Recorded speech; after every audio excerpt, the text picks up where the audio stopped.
RJD को कुछ पता है? कौन छोड़ के गया है? कौन गया है? जिसका बहुत भारी प्रचार कर रहा है और आप ही का चैनल प्रचार कर रहा है कि बहुत भारी नेता है, बहुत सीनियर लीडर है। मालूम है 2020 के विधानसभा के चुनाव में कौन पार्टी से चुनाव लड़े थे? पतंग चुनाव चिन्ह पर चुनाव लड़े थे ढाका विधानसभा से, 499 वोट आया था।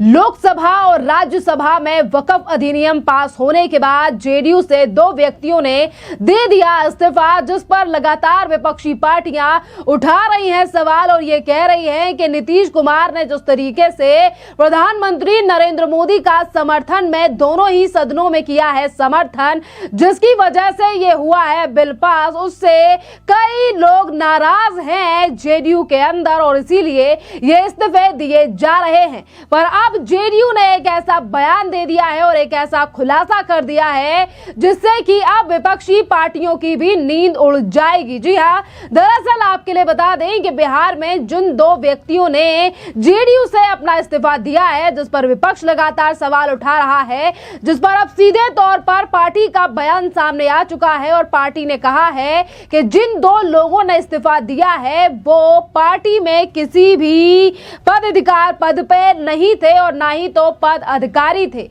यानी कि कोई भी अगर कुछ ही महीने पहले जुड़ा व्यक्ति अगर इस्तीफा दे रहा है तो वो उनके ऊपर है। और जेडीयू के नेता नीरज कुमार का भी बड़ा बयान सामने आया है कि अपनी राय व्यक्त करना अलग विषय है। अपनी राय उन्होंने तब व्यक्त की थी जब बिल नहीं आया था। बिल आने के बाद हम तो नहीं देखे हैं कि बलियाबी साहब या गुलाम गौस साहब ने कोई टिप्पणी की है। अभी कौन आप व्यक्ति है भाई हम नहीं जानते हैं। इतना लोकप्रिय व्यक्ति हमसे भेंट नहीं हो पाई इनका, ये मेरा दुर्भाग्य। अपवाद महत्वपूर्ण नहीं होता है, महत्वपूर्ण होता है नीतियां। माननीय मुख्यमंत्री नीतीश कुमार जी ने बिहार राज्य धार्मिक न्यास अधिनियम 1950 2007 में संशोधन किया और कहा कि हिंदू धार्मिक न्यास बोर्ड में अनुसूचित जाति से संबद्ध व्यक्ति भी उसका सदस्य होगा। साथ ही साथ जो बिहार सिविल सेवा के सदस्य अथवा बिहार उच्च न्यायपालिका सेवा के अथवा आईएएस रह चुके हैं, ऐसे लोग इसके सदस्य होंगे।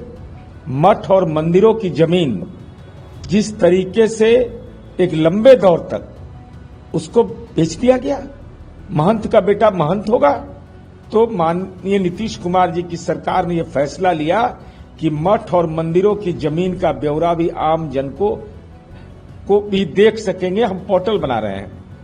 तो भाई वक्फ की संपत्ति जो पुरखों ने दिया, पुरखों ने किसके लिए दिया था? यतीम के लिए, गरीब के लिए। उसका क्या उद्देश्य है? उसका उद्देश्य था कब्रिस्तान की घेराबंदी, मदरसा बनाना, अस्पताल बनाना, शैक्षणिक संस्थान बनाना। तो 8,000 कब्रिस्तान की घेराबंदी तो माननीय नीतीश कुमार जी की सरकार ने किया। तो वक्फ की संपत्ति का आय का क्या हुआ? और माननीय लालू प्रसाद जी 7 मई 2010 को आपने बयान दिया था, तो आपके बयान महत्वपूर्ण है ना, तो उस उद्देश्य का पूरा हो रहा है। तो ये भू माफिया लोग जो वक्फ की संपत्ति पर कब्जा करना चाहते हैं, मठ और मंदिर की संपत्ति पर कब्जा करना चाहते हैं, उस पर तो कानूनी हमला होना ही चाहिए। तो स्वाभाविक है ऐसी स्थिति में लालू जी आपको परेशानी होगी, क्योंकि आप अल्पसंख्यक के ऐसे हिमायती हैं जिन्होंने अपने कार्यकाल में 12 दंगे हुए। आपके कार्यकाल में 48 लोग एक दंगा में मारा गया था सीतामढ़ी में। बताइए क्या कार्रवाई हुई? और नीतीश कुमार जी ने वक्फ की संपत्ति का क्या विकास किया है? अंजुमन इस्लामिया हॉल पटना का दिखा दीजिए, पुराना वाला और अभी वाला। और मल्टीपर्पज बिल्डिंग जो हम बिहार के अंदर बना रहे हैं वह काबिल तारीफ और देश में पहली सरकार नीतीश कुमार जी की है जो यह काम वक्फ की संपत्ति के लिए कर रहे हैं। हम मंदिर के विकास के लिए भी काम करते हैं, मंदिर की भी घेराबंदी करते हैं। इसलिए सामाजिक तनाव नहीं बल्कि गरीबों को हक क्यों नहीं, उसमें जो पसमंदा मुसलमान है वह हकदार क्यों नहीं बनेंगे उसके? अगर हिंदू न्यास बोर्ड है 1950 का, तो 2007 में नीतीश जी की प्रतीक्षा हो रही थी कि SC ST कम्युनिटी का इसमें प्रतिनिधि होगा। तो नीतीश कुमार जी ने यह फैसला ले लिया। उन्होंने सीधे तौर पर कहा है कि यहाँ पर अगर इस्तीफे को लेकर सवाल उठाए जा रहे हैं, पर यहाँ पर सवाल है पार्टी के अस्तित्व को बचाए रखने और उनके फैसले का पालन करने में। मैं पूछना चाहता हूं, कांग्रेस शासित या गैर बीजेपी शासित किस राज्य में वक्फ के लिए फंड आवंटित किया है? नीतीश कुमार ने वक्फ बोर्ड को 110 करोड़ रुपए दिए। नीतीश कुमार को सभी समाज के वर्गों से वोट मिले हैं। मुस्लिम समुदाय को यह एहसास हो चुका है कि नीतीश कुमार जो भी काम कर रहे हैं वो उनके कल्याण के लिए काम कर रहे हैं। देखिए, एक तरफ ये स्थिति बनाई जा रही है कि आने वाले बिहार चुनाव में मुस्लिम वर्ग नहीं देगा नीतीश कुमार के लिए वोट, और वहीं दूसरी तरफ जेडीयू के नेताओं का सीधे तौर पर कहना है कि आज बिहार की जनता नीतीश कुमार के फेवर में है। कुछ राजनीतिक पार्टियां जरूर राजनीति कर रही हैं और ऐसे दो व्यक्तियों को लेकर सवाल उठाए जा रहे हैं कि जेडीयू के नेता इस्तीफा दे रहे हैं जिनका पार्टी में कोई लेना देना नहीं है। आरजेडी को कुछ पता है कौन छोड़ के गया है? कौन गया है जिसका बहुत भारी प्रचार कर रहा है और आप ही का चैनल प्रचार कर रहा है कि बहुत भारी नेता हैं, बहुत सीनियर लीडर हैं। मालूम है 2020 के विधानसभा के चुनाव में कौन पार्टी से चुनाव लड़े थे? पतंग चुनाव चिन्ह पर चुनाव लड़े थे ढाका विधानसभा से, और 499 वोट आया था। 499 वोट आया था, जिसको आप ही का चैनल उसका बाइट चला रहा है कि बहुत भारी नेता है जेडीयू के। और 2020 के चुनाव में पतंग चुनाव चिन्ह पर चुनाव लड़े थे, 499 वोट आया था। भारी नेता है। और आरजेडी के लोग भारी नेता हैं, उनको वक्फ बोर्ड समझ ही में नहीं आता है तो उनको कौन समझाएगा? लालू जी के भाषण पर न बोले कि 2010 में क्या भाषण दिए थे? फिर लालू जी 2010 में क्या भाषण दिए थे उस पर न बोले आरजेडी के लोग कि बड़ा कड़ा कानून बनाने का जरूरत है, सब लूट लिया डगमंगला चौक से लेके सब। कौन दिया था भाषण? हम दिए थे। और ना ही तो वो पार्टी में किसी पद पर हैं। उनके इस्तीफे को लेकर सिर्फ हवा बनाई जा रही है। एक तरफ तो नीरज कुमार का बयान आप सुनी चुके हैं और आपके लिए बता दें कि इसी के साथ अब जेडीयू के एक और नेता जिनका बयान यानी कि शीला मंडल का भी बयान सामने आया और उन्होंने कहा कि आज नीतीश कुमार ने जितना काम बिहार में अल्पसंख्यक मुस्लिमों के लिए किया है और तमाम समाज के लिए किया है, चाहे फिर वो मुस्लिम महिला हो या फिर अन्य धर्म की महिला हो, सभी के लिए बराबर काम नीतीश कुमार ने किया है। और इसीलिए जी ये बिल यानी कि दोनों सदनों में पास हो चुका है। इसके बावजूद भी आप एक भी व्यक्ति को नहीं देख रहे होंगे जो कि बिहार में सड़कों पर निकला हो नीतीश कुमार के खिलाफ, क्योंकि आज जनता समझ चुकी है कि नीतीश कुमार ने जो भी फैसला लिया है वो बिहार के हित में लिया है। सुनिए शीला मंडल का ये बयान। और आपको बता दें कि हमारे नेता माननीय मुख्यमंत्री नीतीश कुमार जी हमेशा से मुस्लिम समुदाय के लिए, अल्पसंख्यक मुसलमानों के लिए हमेशा निरंतर ही काम, चाहे पसमंदा हो, नाइन समाज हो, जोल्हा हो, सबके लिए हमेशा गुजरा हो, सबके लिए हमारे नेता ने काम किया है। आज आपको देखिए सब लोग कह रहे हैं, लेकिन इसको समझना होगा ये एक संगठन था। संगठन का काम ही था कि गरीब गुरबों का उद्धार करना, गरीब गुरबों के लिए काम करना। तो आप इसका सर्वे, आप लोग पत्रकार भाई हैं, आप लोग भी चौथा स्तंभ हैं, आप लोग खुद देखिए कि इसके आधार पर कितने लोगों को इसका लाभ मिला। आज हमारे नेता ने पूरे बिहार में अल्पसंख्यक मुस्लिमों के लिए क्या काम किया और मुस्लिम समुदाय के लिए क्या। देखिए कोई भी काम होता है, आज आप देख लीजिए सड़कों का निर्माण हुआ है, विद्यालय खुला हुआ है, फोकानिया के सर्टिफिकेट को महत्व दिया गया है, मरकर तालिम की 10,000 की बहाली हुई है और उसका इतना वेतन बढ़ाया गया है और कब्रिस्तान घेराबंदी की गई है। और जो भी तलाक को भी आप जो एक मुश्त सबको रकम अदायगी का बात, जो कि बहुत सारी महिलाओं को दिक्कत था जिसके कारण तलाक हो जाता था, तो उसको आर्थिक स्थिति कैसे ठीक रहे, इसके लिए भी हमारे नेता ने निरंतर काम किया है कि महिलाओं की सशक्तिकरण के लिए। देखिए जो महिला सशक्तिकरण के लिए काम हुआ है वो पर्टिकुलर कोई ऐसा नहीं है कि एक वर्ग के लिए हुआ है, वो सभी वर्गों के लिए हुआ है। आज समाज में आप चले जाइए तो या हिंदू समाज की महिलाओं हो या मुस्लिम समाज की हो, सभी महिलाओं का उसका लाभ मिला। जीविका समूह से है तो सभी वर्ग की महिला उसमें जुड़ी हुई है, सहायता समूह है। आप भागलपुर के दंगों को भी आप देख लीजिए, जो वहाँ हुआ तो उसका भी निदान हमारे नेता ने किया। जो बीड़ी बनाने वाले जो हजारीबाग में थे उसको भी, उसका यहाँ पे ऑफिस नहीं था, उसको भी कोडरमा से लाने का काम किया। तो हमारे नेता तो निरंतर मुस्लिम समुदाय के लिए काम करते आए हैं, सभी वर्गों के लिए काम, खास करके हम अति पिछड़ा समाज, चाहे मुस्लिम समाज के लोग अति पिछड़ा हो या हम लोग अति पिछड़ा है, तो सब लोग हम लोग के लिए निरंतर हमारे नेता ने काम किया है, नीतीश कुमार एक जी। सवाल है मैडम, कई सारे मुस्लिम नेता जो है वो पार्टी छोड़ रहे हैं, जेडीयू से इस्तीफा दे रहे हैं और आरजेडी कह रही है कि नीतीश जी सेकुलर का पद खो चुके हैं। देखिए उसको क्या कहता है, देखिए आपको समझना होगा, ये जो संस्था था वो कुछ लोगों के अधीन था, वैसे लोग ही इसका ज़्यादा विरोध कर रहे होंगे। आप ज़मीन पे जाइए तो ऐसे लोग आपको मिलेंगे।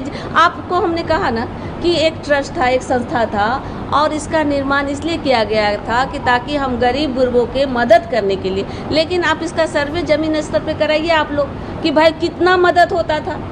अब आने वाले दिनों में जो उद्देश्य किया गया है, सब गरीब गुरबों को मदद होगा। आप सोचिए, जम्मू कश्मीर से लेकर के कन्याकुमारी तक पूरे देश में, पूरे भारतवर्ष में इनका सब चीज़ था, कितना ज़मीन था, सब आप देख लीजिए कि उसका कितना लोगों को लाभ हो रहा था, गरीब गुरबों को, तो आपको पता चल जाएगा। छोड़ रहे हैं उसको कैसे, क्या कहिएगा जो नेता छोड़ रहे हैं जेडीयू, वो भी मुस्लिम देखिए नेता?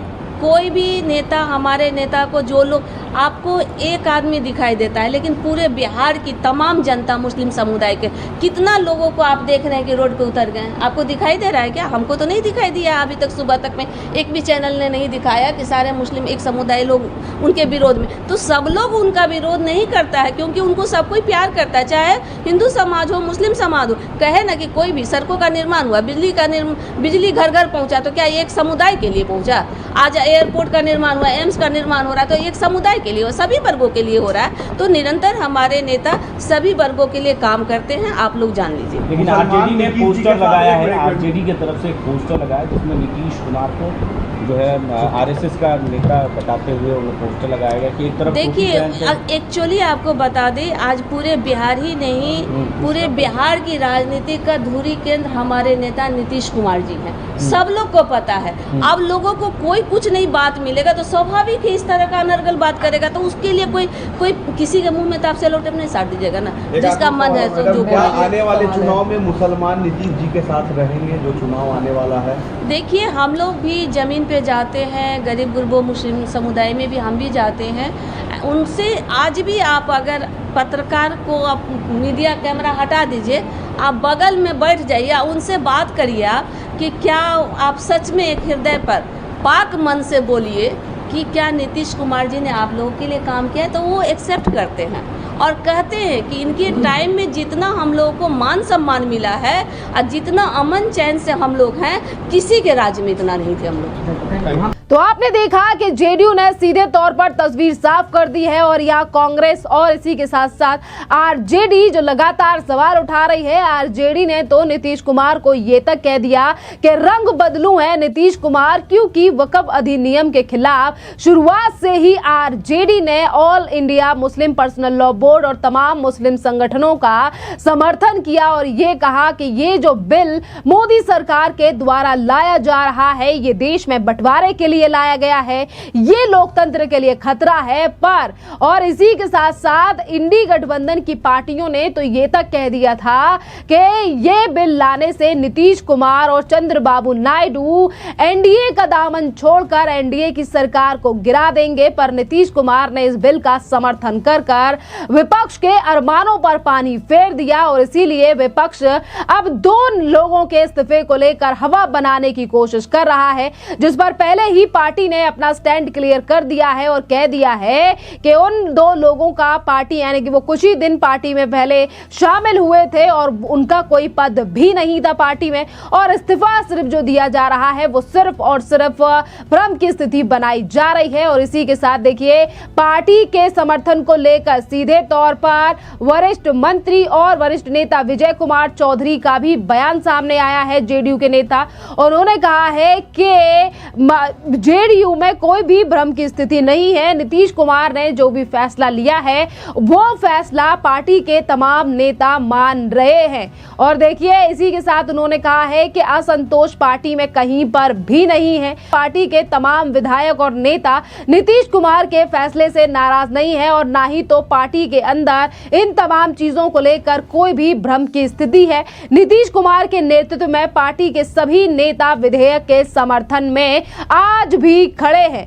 विधेयक पास हो चुका है, जल्द ही कानून बनकर देश में इसे लागू कर दिया जाएगा और विपक्ष की तमाम जो तैयारियां थी देश में शाहीन बाग बनाने की, उन पर पूरी तरीके से पानी फिर चुका है। क्योंकि देखिए, बिल लोकसभा राज्यसभा में दोनों ही सदनों में पास हो चुका है। अब जल्द ही इसे कानून बना दिया जाएगा। और जो विपक्ष ये कह रहा था कि इस बार प्रधानमंत्री मोदी की सरकार को झुकाकर इस बिल को वापस कर देंगे या देश में शाहीन बाग बना देंगे या चंद्रबाबू नायडू और नीतीश कुमार के समर्थन करने से बिहार और अन्य राज्यों में दंगे फसाद होंगे, पर इस तरीके की कहीं से भी कोई तस्वीर सामने नहीं आई है। और आज जुम्मे का दिन यानी कि शुक्रवार की नमाज के दिन भी कड़ी व्यवस्था हर प्रदेश में की गई है। मस्जिद और मजार के सामने प्रशासन भी काफी ज्यादा सशक्त है इन चीजों को लेकर कि कहीं पर भी थोड़ी सी नोकझोंक दिखाई देती है तो उस पर भी एक्शन लिया जाएगा। खैर, आप क्या कहेंगे जेडीयू के नेताओं के स्टैंड को लेकर कि उन्होंने सीधे तौर पर विपक्ष की बोलती बंद कर दी है, जिस तरीके से क्लैरिफाई कर दिया है चीजों को, और यही विपक्ष के पास अब बोलने के लिए कुछ भी नहीं बचा है। खैर, आपकी जो भी राय है आप हमें कमेंट कर जरूर बताइए। धन्यवाद।